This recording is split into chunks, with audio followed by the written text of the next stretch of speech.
Shalom Bapak Ibu sekalian.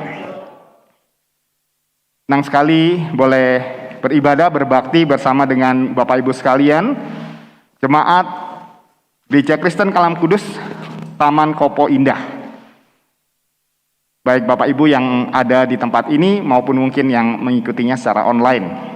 Sesungguhnya penginjil Wilfried sudah mengundang saya hampir 1 tahun yang lalu ya.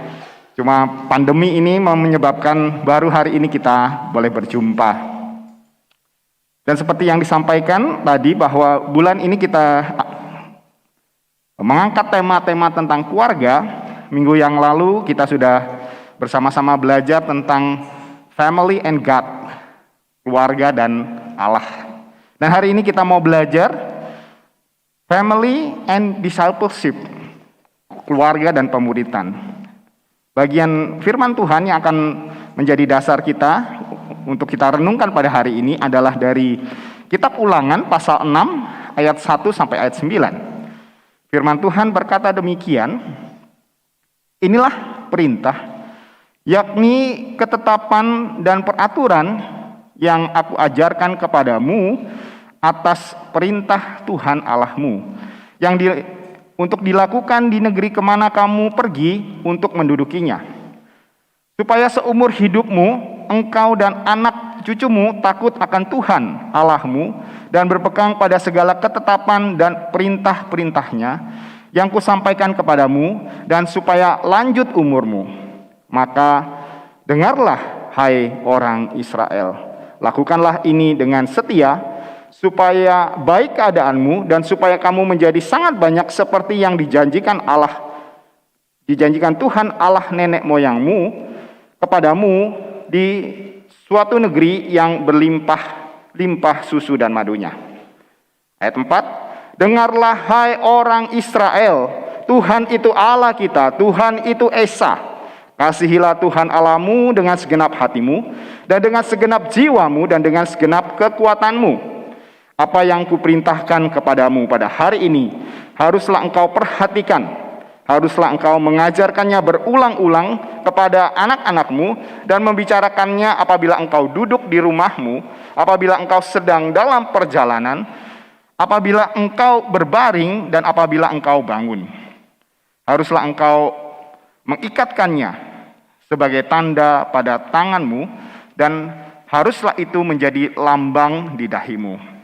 Dan haruslah engkau menuliskannya pada tiang rumahmu dan pada pintu gerbangmu. Demikianlah firman Tuhan. Berbahagialah setiap kita yang merenungkan akan firman-Nya, terlebih lagi yang melakukannya dalam kehidupan sehari-hari. Bapak Ibu sekalian, Bapak Ibu tentu mengenal foto ini, ya. Ini adalah salah satu proklamator kita, Dwi Tunggal, Dr. Andes Muhammad Hatta. Beliau dikenal sebagai seorang proklamator, pahlawan nasional, dan bapak koperasi. Banyak sekali ya jasa-jasanya. Dan sebagai proklamator, ya, beliau juga adalah pahlawan nasional. Seharusnya beliau dimakamkan di Taman Makam Pahlawan. Ya. Namun di hari kematiannya ada sebuah berita yang mungkin agak mengejutkan begitu ya. Ini artikel agak lama Bapak Ibu. Boleh dilihat di sana, tanah kusir tempat proklamator itu. Ya. Jadi bukannya dimakamkan di Taman Makam Pahlawan, tetapi Bung Hatta justru dimakamkan di tanah pekuburan umum, ya, tanah pemakaman umum. Mengapa demikian? Karena sesungguhnya itulah pesan beliau sebelum beliau meninggal dunia. Dan Bapak Ibu sekalian, sesungguhnya keluarga atau pemerintah bisa kan ya dimakamin aja di Taman Makam Pahlawan, ya. Oh, yang meninggal juga nggak tahu, ya. Namun demikian, menyadari bahwa pesan orang sebelum meninggal atau pesan terakhir itu adalah sesuatu yang penting, maka keluarga bahkan pemerintah tidak berani melanggar apa yang dipesankan. Karena pesan terakhir itu adalah sesuatu yang penting. Bapak Ibu sekalian, sebelum Tuhan Yesus meninggalkan atau naik ke surga, ya. Kalau meninggalkan dunia itu kesannya nggak enak begitu ya. Tapi Tuhan kita lebih tepatnya adalah kembali ke surga. Tuhan Yesus memberikan perintah kepada murid-murid, memberikan pesan kepada murid-muridnya. Dan pesan itu, ya, bukanlah pergi, dirikan sebuah agama yang besar atas namaku. Pergi, dirikan gereja yang besar. Lakukan KKR, lakukan mujizat seperti aku melakukan mujizat. Bukan itu yang Tuhan Yesus katakan. Ini yang Tuhan Yesus katakan dalam Matius 28 ayat 19. Karena itu pergilah kan semua bangsa muridku. Go, disciple. Inilah perintah Kristus yang terakhir. Dengan demikian, sesungguhnya bahwa pemuritan itu adalah sesuatu yang penting. Ya. Make disciple, ya, atau diterjemahkan sebagai pemuritan, itu adalah sesuatu yang penting karena itu adalah pesan terakhir dari Tuhan Yesus. Tentunya kita perlu memahami apa itu pemuritan. Ya. Reverend Edmund Chan, ya, salah seorang tokoh yang gencar-gencarnya melaksanakan pemuritan atau intentional discipleship secara sederhana, ya, dia menjelaskan dalam bukunya Certain Kind, dia mengatakan pemuritan sesungguhnya adalah proses menjadikan murid. Di dalam Matius pasal 4 ayat 19 dan di dalam Markus, ketika itu dikisahkan bagaimana Tuhan Yesus, ya, menghampiri Simon Petrus dan Andreas dan saudara-saudaranya. Dan dia berkata, ikutlah aku. Aku akan menjadikan engkau penjala manusia. Mereka yang adalah nelayan dipanggil untuk mengikut Kristus, ya, untuk menjadi murid-muridnya. Dan selama 3,5 tahun, Simon Petrus, Andreas, dan murid-murid yang lain hidup bersama dengan Tuhan Yesus, melihat bagaimana Tuhan Yesus mengajar, melakukan mujizat, ya, dan melakukan banyak hal sampai Kristus mati dan kemudian bangkit kembali. Dalam proses itulah mereka menjadi murid. Dan kemudian Rasul Paulus berkata di dalam 1 Korintus 11 ayat 1. Ini ayat gampang ya. 1 Korintus 11 ayat 1, ya. Jadilah pengikutku sama seperti aku juga menjadi pengikut Kristus, ya. Paulus di dalam perjalanannya ke Damsik, Kristus menangkapnya, ya, dan menjadikan dia pengikut Kristus.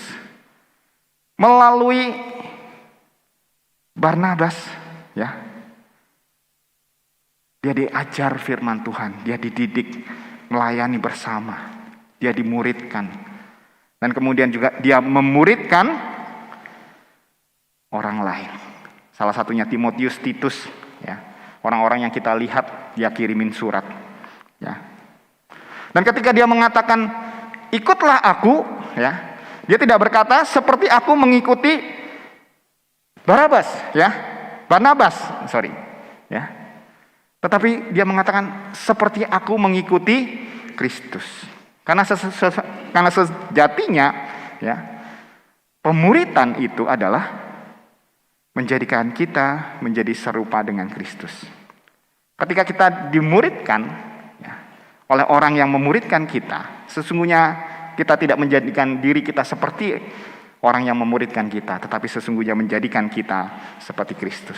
Oleh karena itu, sesungguhnya di dalam pemuritan, kita membentuk hand and heart. Pikiran kita, tangan kita, dan hati kita. Seluruh keberadaan diri kita. Itu juga mengubah segala keyakinan, nilai-nilai, dan perilaku kita. Mengubah kehidupan daripada seseorang. Pemuritan itu juga tidak untuk diri sendiri. Kita hanya bertumbuh seorang diri. Tetapi justru kita juga membantu orang lain tumbuh seperti ketika kita bertumbuh. Inilah makna daripada pemuritan. Dan bagaimana mengenai keluarga? Dalam Kejadian 2 ayat 18, di situ dituliskan, Tuhan Allah berfirman, tidak baik manusia itu seorang diri saja. Aku akan menjadikan apa?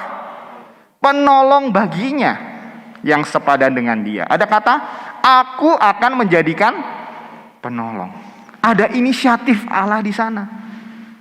Sesungguhnya Allah lah yang menetapkan sebuah keluarga, dan dia berinisiatif memulai suatu keluarga dengan mempertemukan Adam dengan Hawa.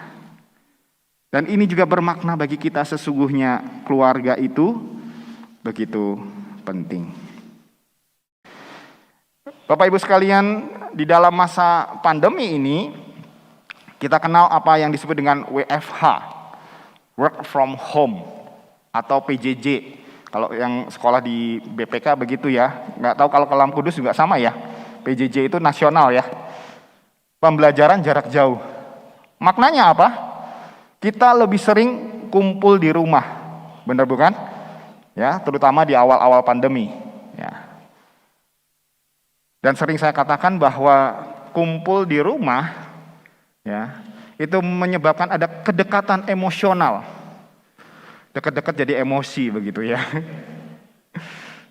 Nggak heran di masa-masa pandemi kita bisa lihat ya, di awal-awal itu ya, saya nggak tahu sekarang karena datanya sudah nggak ada. Banyak angka perceraian, ya. Setelah saya pikir-pikir ya, saya juga hamba Tuhan gitu ya. Iya bener ya, di rumah terus juga lihat dia gitu ya. Bukannya istri saya jadinya nggak cantik gitu ya, dia ngeliatin tuh dari rumah ya. Tapi sebagai manusia kita perlu space, ya. Kita itu perlu waktu pribadi, ya. Anak-anak juga perlu waktu pribadi. Bayangin 24 jam kali 7, lihat itu lagi, ya. Anak saya bilang bosen papi, bosen daddy, ya. Kapan ini selesai kata dia, ya. Dan oleh karena itu sesungguhnya pemuritan itu penting. Banyak gereja-gereja bilang, oh yuk mumpung masa pandemi kita lakukan discipleship, lakukan pemuritan. Ya. Tetapi sesungguhnya Bapak Ibu sekalian, kalau kita lihat di dalam kitab Ulangan, discipleship itu bukan sesuatu yang baru. Ya. Sesungguhnya Allah sudah memberikan pola-pola pemuritan kepada bangsa Israel sejak zaman dahulu. Dan pola-pola itu bisa kita lihat. Ya. Di sini dikatakan inilah perintah. Kalau perintah artinya apa? Hanya cukup didengar? Tidak. Itu perlu dilakukan. Dan kemudian dikatakan juga, apa yang kuperintahkan kepadamu di ayat 6 ya, haruslah engkau perhatikan. Sesuatu yang harus kita perhatikan adalah sesuatu yang penting. Artinya pemuritan sesungguhnya adalah sesuatu yang penting. Alkitab memandang pemuritan sebagai sesuatu yang penting. Pertanyaannya, bagaimanakah pemuritan itu bisa terjadi di dalam keluarga kita? Melalui Ulangan pasal 6 ayat 1-9 kita mau belajar bagaimana pemuritan itu bisa terjadi. Bapak Ibu sekalian, pemuritan di dalam keluarga bisa terjadi apabila Allah itu menjadi pusat daripada kehidupan kita. Allah menjadi pusat daripada keluarga kita. Di ayat 4 di situ dikatakan, dengarlah hai orang Israel. Ya. Kata dengarlah hai orang Israel dalam bahasa Ibraninya adalah Shema Yisrael. Ya. Dan ini seringkali dianggap sebagai pengakuan iman daripada orang Israel. Ya, atau syahadatnya orang Israel, bahwa Tuhan itu adalah Allah bangsa Israel dan Tuhan itu Esa. Bapak Ibu sekalian, maknanya ya, Tuhan itu Esa artinya apa? Bangsa Israel memahami hanya ada satu Allah yang mereka percayai. Bagian ini ditulis oleh Musa untuk mempersiapkan bangsa Israel untuk masuk ke tanah Kanaan. Dan di tanah Kanaan itu begitu banyak bangsa-bangsa yang sudah tinggal di sana dan menyembah begitu banyak ilah. Dan untuk mempersiapkan mereka, Musa berkata, ingatlah, ya, Tuhan itu Allah kita, Tuhan itu Esa, Tuhan itu satu. Dan tidak hanya itu bermakna bahwa Tuhan itu Esa, orang Israel memahami monoteisme, tetapi lebih daripada itu, ya, sesungguhnya Musa ingin mengatakan kepada bangsa Israel, ya, Allah lah satu-satunya yang menjadi Allah mereka. Kata Tuhan, kalau dalam Alkitab kita itu dicetak dengan tulisan TUHAN, huruf besar semua, kapital semua. Menunjukkan satu nama khusus. Kalau dalam bahasa aslinya itu Yahweh, ya, bahwa ini adalah khusus Allahnya orang Israel. Ya. Dan ketika Musa mengatakan Allah kalian, ya, bangsa Israel adalah Allah satu-satunya, dialah yang paling utama di dalam kehidupanmu. Oleh karena dia yang paling utama, ya, lebih lanjut Musa mengatakan, kasihilah Tuhan Allahmu dengan segenap hatimu, segenap jiwamu, dan dengan segenap kekuatanmu. Ya. Sesuatu yang utuh, kasih yang utuh yang kita berikan. Oleh karena apa? Karena Allah adalah yang utama. Ya. Kalau ada orang atau sesuatu yang kita utamakan, tidakkah kita mengasihinya dengan sungguh-sungguh, benar bukan? Jadi ketika Musa mengatakan, kasihilah Tuhan Allahmu dengan segenap hatimu, dengan segenap pikiranmu dan kekuatanmu, artinya jadikan Tuhan sebagai yang utama. Bapak Ibu sekalian, izinkan saya bertanya, apa yang paling utama di masa pandemi ini? Kuota dan wifi, ya. Tadi penginjil Wilfried bilang, khotbahnya jangan terlalu panjang ya, ngitungin kuota yang di rumah, katanya begitu. Ya, betul Bapak Ibu sekalian. Internet itu menjadi sesuatu yang penting, benar bukan? Ya, work from home perlu internet, ya. PJJ perlu internet. Tadi atau kemarin sebelum ketika persiapan saya dengar ada anak-anak lagi ujian UMBK ya kalau nggak salah, ujian komputer tuh bersama di daerah NTT, harus naik gunung, 30 orang yang bisa masuk cuma satu. Ya. Artinya apa? Nggak cuma di perkotaan, di daerah pun internet penting. Ya.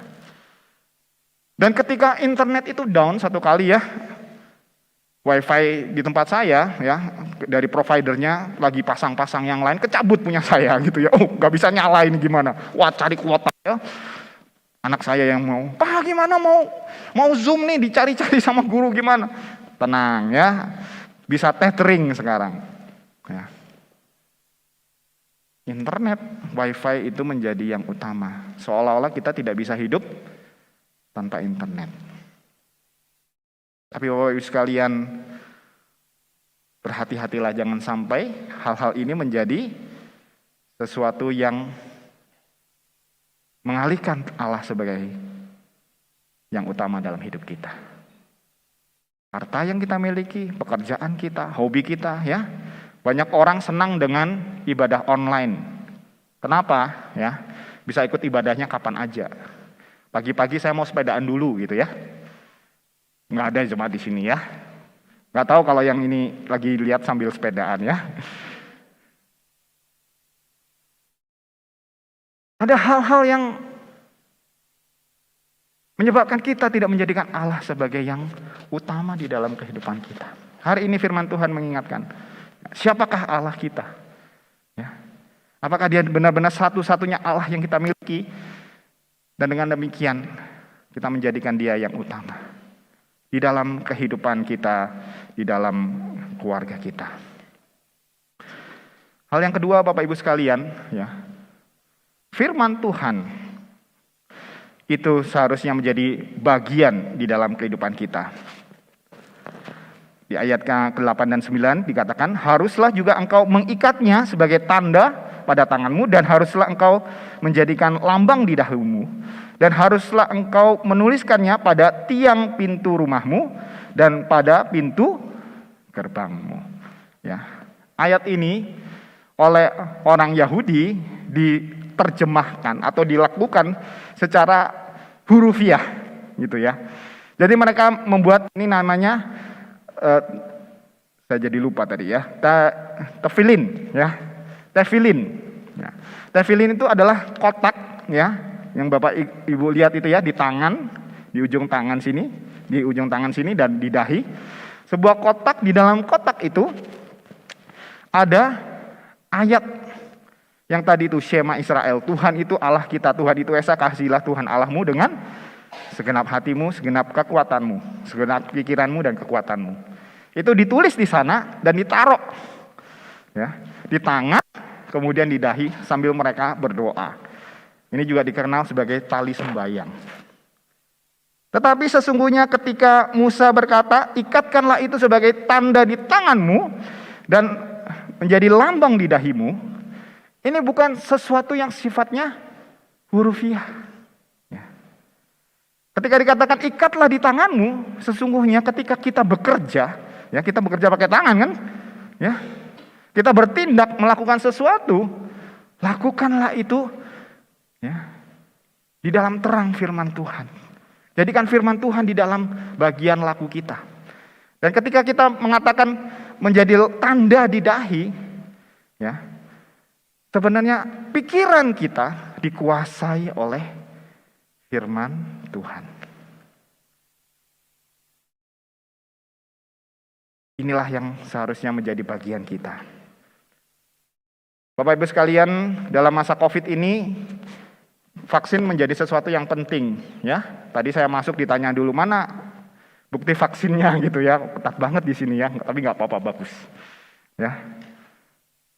Tetapi ada beberapa orang yang nggak mau vaksin. Karena apa? Katanya ada chipnya. Ya.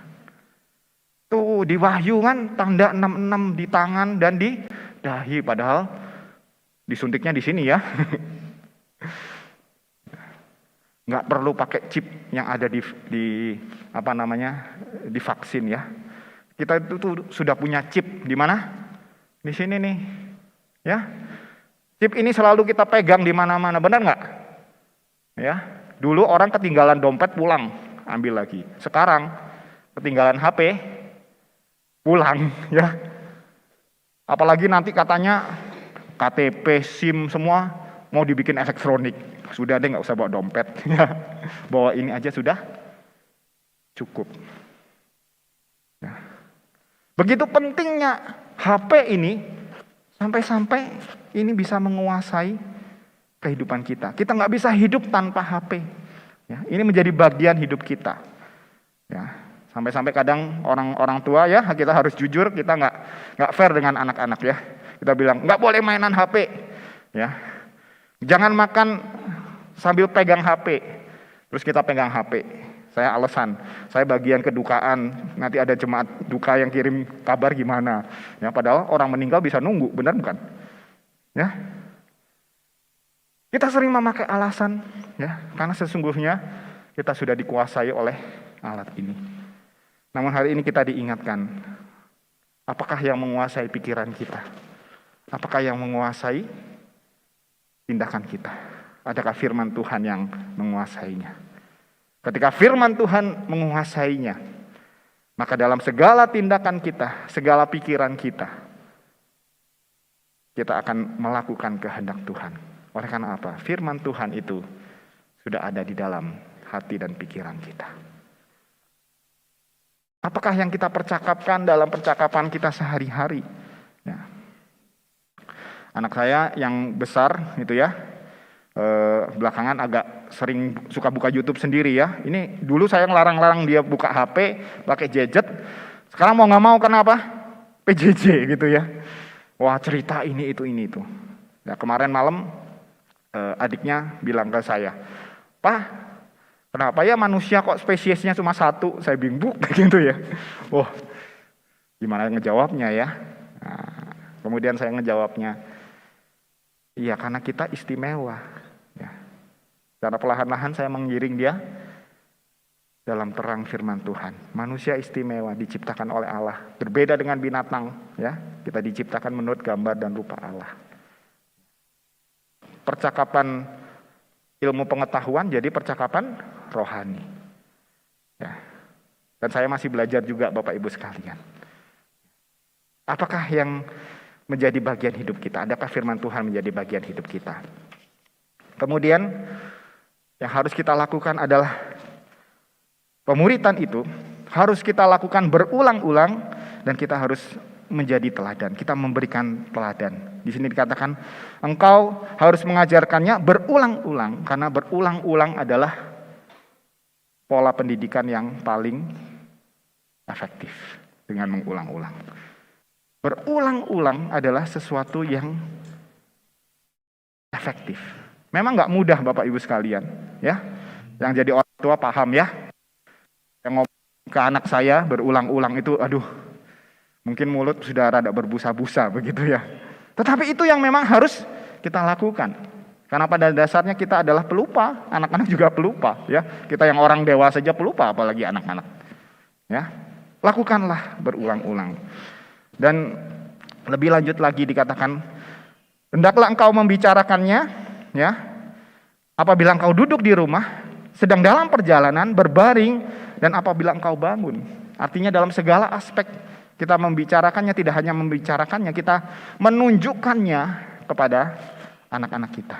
Kita memberikan teladan kepada mereka.